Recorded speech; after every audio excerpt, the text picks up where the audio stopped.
조선은 왜 현대화의 기회를 걷어찼나? 소현세자 독살설 미스터리.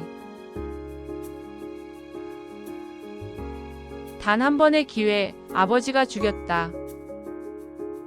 만약 조선이 17세기 유럽의 과학혁명을 받아들였다면, 만약 조선이 서양 문물을 개방하고 산업화의 물결에 올라탔다면, 우리는 지금과 완전히 다른 역사를 살고 있을지도 모릅니다. 조선 역사상 서양의 문물과 국제 정세를 가장 먼저, 그리고 가장 깊이 이해했던 단 한 명의 인물이 있었습니다. 그의 이름 소현세자. 1637년 병자호란의 패배 후 그는 청나라의 수도 심양으로 끌려간 볼모였습니다. 하지만 그는 8년 후 조선의 개혁 군주로서의 자질을 완벽하게 갖춘 채 돌아왔습니다. 그런데 이 위대한 잠재력을 가진 세자는 귀국한 지 단 2달 만에 의문의 죽음을 맞이합니다. 그리고 그를 죽인 배후로 조선의 왕이자 자신의 아버지인 인조가 지목됩니다. 오늘은 조선이 스스로 근대화의 문을 걷어차버린 가장 비극적이고 미스터리한 역사적 사건, 소현세자의 독살설을 파헤치고 조선이 잃어버린 현대화의 기회를 재조명합니다. 지옥의 볼모, 굴욕적인 심양에서의 8년. 소현세자의 고난은 1637년 병자호란의 패배에서 시작됩니다. 아버지 인조가 청나라 태종에게 무릎 꿇자 소현세자와 그의 동생 복림대군은 조선의 볼모로 청나라의 수도 심양으로 끌려갔습니다. 볼모라는 단어가 주는 어감은 감옥에 갇혀 지내는 포로를 연상하게 합니다. 하지만 소현세자가 보낸 심양의 8년은 단순한 고난이 아니었습니다. 소현세자는 그곳에서 조선의 왕위 계승자라는 신분을 이용하여 사실상의 조선 대표부를 운영했습니다.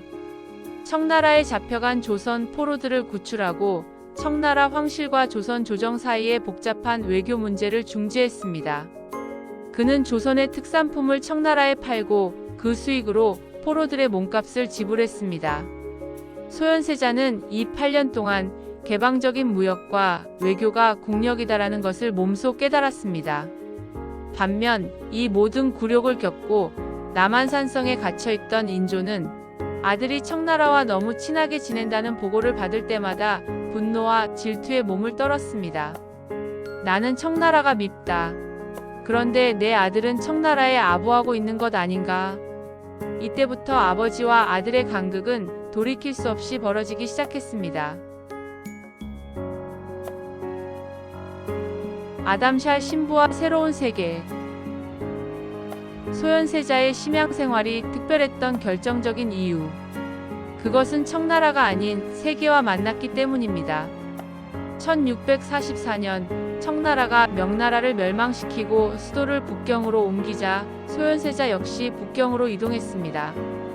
그리고 그곳에서 운명적인 인물, 독일 출신의 예수의 선교사이자 천문학자인 아담샬 폰 벨 신부를 만납니다. 당시 아담샬은 청나라의 역법을 개정할 정도로 황실의 신임을 받던 유럽의 지식인이었습니다. 소현세자는 아담샬과의 만남을 통해 충격을 받았습니다. 그는 서양의 과학, 수학, 천문학을 배우기 시작했습니다. 천동설이 아닌 지동설을 배웠고 세계가 조선을 중심으로 돌아가지 않는다는 것을 눈으로 확인했습니다. 아담샬 신부는 소현세자에게 지구본, 세계지도, 서양서적, 천체망원경, 그리고 자명종시계 등을 선물했습니다. 소현세자는 깨달았습니다. 서양의 힘은 무력이 아니라 저 과학에서 나오는구나.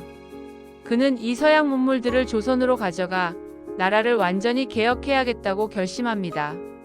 이 8년은 그를 조선의 왕세자에서 개혁군주로 완전히 변화시킨 역사적인 개인유학 기간이었습니다. 귀국과 비극, 벼루가 깨진 날. 1645년 2월 8년간의 볼모 생활을 마치고 소현세자는 조선으로 돌아옵니다. 백성들은 그를 구국의 영웅처럼 환영했습니다. 하지만 궁궐안 아버지 인조의 마음은 이미 차갑게 얼어붙어 있었습니다. 인조는 청나라를 절대 멸시해야 할 오랑캐로 규정했습니다. 청나라의 아부하고 서양 문물을 들고 온 아들은 아버지의 신념과 정면으로 충돌했습니다. 인조에게 소현세자는 아들이 아니라 자신의 권위를 훼손하는 정적이었습니다. 소현세자는 북경에서 가져온 서양 문물을 아버지께 자랑스럽게 바칩니다. 아바마마, 이 시계는 자동으로 시간을 알려주며 이 서책에는 천문학의 새로운 원리가 담겨 있습니다. 하지만 인조는 극도로 분노했습니다. 내 놈이 오랑캐에게 물들어 이제는 오랑캐의 잡동사니로 나를 기만하려 드느냐. 인조는 세자가 가져온 서양 서적과 시계를 집어 던졌고 그가 아끼던 벼루까지 던져버렸다는 기록이 전해집니다. 벼루는 문을 상징하는 물건. 아버지의 손에 벼루가 깨진 그 순간 이는 단순히 화를 낸 것이 아니라 소현세자가 꿈꾸던 문명개혁의 희망이 산산조각 났음을 의미했습니다. 세자는 깊은 절망감에 빠졌습니다. 의문의 죽음, 온몸이 검은색으로 변하다. 귀국 후 인조의 냉대 속에 시리에 빠져있던 소현세자. 1645년 4월 그가 갑자기 병석에 눕습니다. 그리고 단 3일 만에 33세의 젊은 나이로 세상을 떠납니다. 그의 죽음은 너무나 갑작스러웠고 그 증상은 너무나 기이했습니다. 조선 왕조실록 인조 23년 기록입니다. 소현세자의 시신은 온몸이 검은색으로 변하고 70, 눈, 코, 입, 귀에서 피가 흘러나왔다고 되어 있습니다. 이는 일반적인 질병의 증상이 아니었습니다. 당시 의학자들은 이 증상을 맹독성 독극물에 중독되었을 때 나타나는 증상, 주사 중독으로 추정했습니다. 인조는 세자의 죽음에 대해 부검을 거부했습니다. 심지어 세자의 몸을 만지거나 수습하는 것을 금지했습니다. 이후 세자의 죽음에 의문을 제기한 어의 이영익 등도 조용히 숙청되었습니다. 사건의 조사를 원천 봉쇄한 겁니다. 이 모든 정황은 강력한 질문을 던집니다. 인조는 아들을 독살했는가? 소현세자가 죽자 인조는 나쁜 아들이 제거되었다는 안도감을 느꼈을까요? 아니면 자신이 꿈꾸는 반청 복수의 걸림돌이 제거되었다고 생각했을까요? 피해 숙청, 강빈과 세 손자들의 최후. 인조의 광기는 여기서 멈추지 않았습니다. 소현세자의 죽음으로 왕세 자자리는 동생인 복림대군에게 돌아갔습니다. 하지만 소현세자의 아내 강빈과 3명의 어린 아들들은 여전히 인조에게 위협이었습니다. 강빈은 소현세자의 죽음이 독살임을 의심했고 인조를 원망했습니다.